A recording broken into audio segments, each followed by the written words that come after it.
Yehezkiel 46. Beginilah firman Tuhan Allah, pintu gerbang pelataran dalam yang menghadap ke sebelah timur haruslah tertutup selama 6 hari kerja, tetapi pada hari Sabat supaya dibuka, pada hari bulan baru juga supaya dibuka. Raja itu akan masuk dari luar melalui balai gerbang dan akan berdiri dekat tiang pintu gerbang itu. Sementara itu imam-imam akan mengolah korban bakaran dan korban keselamatan. Raja itu dan ia akan sujud menyembah di ambang pintu gerbang itu.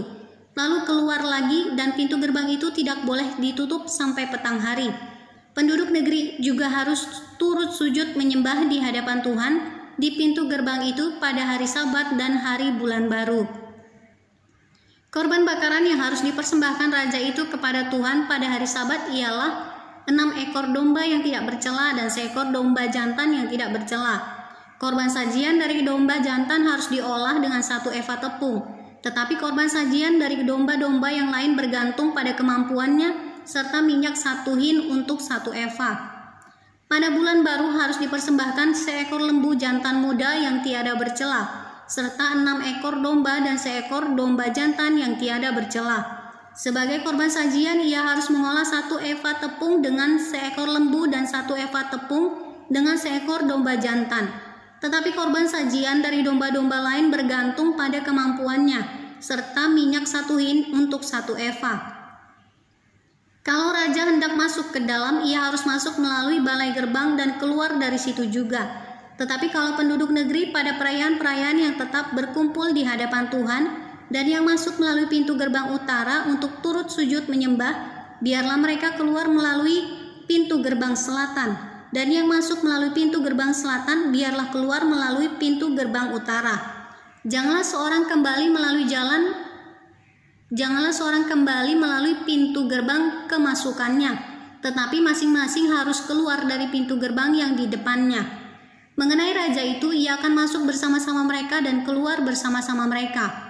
Pada hari-hari raya dan perayaan-perayaan yang tetap harus ada korban sajian, yaitu 1 eva tepung diolah dengan seekor lembu jantan dan 1 eva tepung diolah dengan seekor domba jantan. Tetapi korban sajian dari domba-domba yang lain bergantung pada kemampuannya, serta minyak 1 hin untuk 1 eva. Kalau raja mengolah korban bakaran sukarela atau korban keselamatan sukarela bagi Tuhan, maka orang harus membukakan pintu gerbang sebelah timur untuk dia, dan ia akan mempersembahkan korban bakarannya dan korban keselamatannya itu seperti ia perbuat pada hari Sabat. Kemudian ia keluar, dan sesudah ia keluar pintu gerbang harus ditutup. Tiap hari ia harus mengolah domba yang berumur 1 tahun dan yang tiada bercela sebagai korban bakaran bagi Tuhan. Setiap pagi ia harus melakukan itu. Di samping itu, setiap pagi ia harus mempersembahkan korban sajian 1/6 eva tepung dengan minyak 1/3 hin untuk mencampur tepung yang terbaik itu. Itulah korban sajian bagi Tuhan, dan ketetapan itu tetap selama-lamanya. Demikianlah mereka harus mempersembahkan domba dan korban sajian dan minyak setiap pagi sebagai korban bakaran yang tetap. Begitulah firman Tuhan Allah. Kalau raja itu memberi sesuatu pemberian dari milik pusakanya kepada salah seorang anaknya, maka itu menjadi kepunyaan anaknya, dan milik ini menjadi pusaka mereka. Kalau ia memberikan pemberian dari milik pusakanya kepada salah seorang hambanya, maka itu menjadi kepunyaannya sampai tahun kebebasan.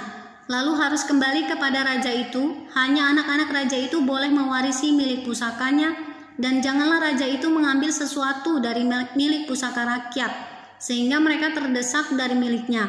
Hanya dari miliknya boleh ia mewariskan kepada anak-anaknya, supaya jangan seorang pun dari umatku didesak dari miliknya. Tempat memasak korban-korban. Lalu dibawanya aku melalui pintu masuk yang di samping pintu gerbang ke bilik-bilik untuk para imam yang di sebelah utara tempat kudus. Dan sungguh di sana di bahagian barat sekali ada suatu tempat. Ia berkata kepadaku, disinilah tempatnya imam-imam memasak korban penebus salah dan korban penghapus dosa, dan membakar korban sajian. Dan mereka tidak boleh membawanya ke pelataran luar, supaya dengan demikian mereka jangan menguduskan umat Tuhan. Kemudian diiringnya aku ke pelataran luar, dan membiarkan aku pergi ke keempat sudut pelataran itu. Sungguh di tiap sudut pelataran itu ada lagi pelataran. Pada keempat sudut pelataran itu ada pelataran-pelataran kecil 40 hasta panjangnya dan 30 hasta lebarnya. Keempatnya sama ukurannya. Mengelilingi keempat pelataran kecil itu ada tembok batu, dan di bagian bawah tembok-tembok batu itu sekelilingnya diperbuat tempat-tempat memasak. Ia berkata kepadaku, inilah dapur tempat memasak, di mana petugas-petugas bait suci memasak korban sembelihan umat Tuhan.